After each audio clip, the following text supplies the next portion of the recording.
ښځه که نارینه ته خپل جسم هم ورکړي خو بیا هم سړی نه راضي کیږي تر څو چې ښځه ورته دا یو څیز ورنکړي. دغه څیز کوم یو دی دوستانو؟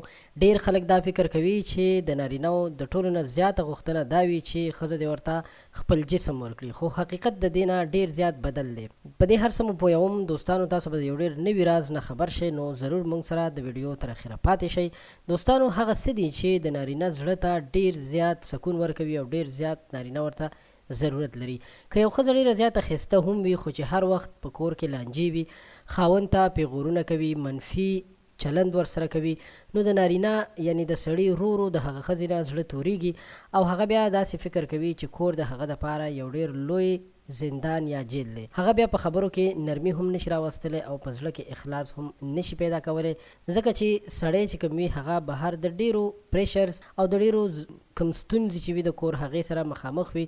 هغه غواړي چې کور ته ستنېدو سره هغه داسې ځای ومومي چې هغه ته سکون حاصل شي، د هغه خبرې واورېدل شي، یعنی د هغه د ورځې چې کوم مسایل وي هغه خپلې ښځې سره په مینه محبت باندې ډسکس کړي او همدا خبره وي چې هغه غواړي چې ښځې سره په مینه محبت او په احترام خبرې وکړي.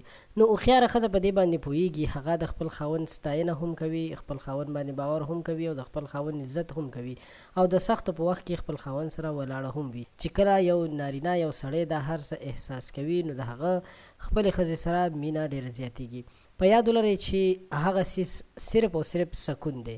که ښځه خپل خاوند ته سکون ورکړي، ښځه د خپل خاوند هغه غوښتنې ومني کومې چې موږ بره ذکر کړلې، ښه اخلاق اخلاص ورسره وکړي، وفاداري وکړي، ښه چلند ورسره وکړي، نو دا د هغه دپاره یو سکون جوړیږي. د وخت په تېرېدو سره دوی په منځ کې مینه نوره هم زیاتیږي. نو که پوښتنه دا وشي چې ښځه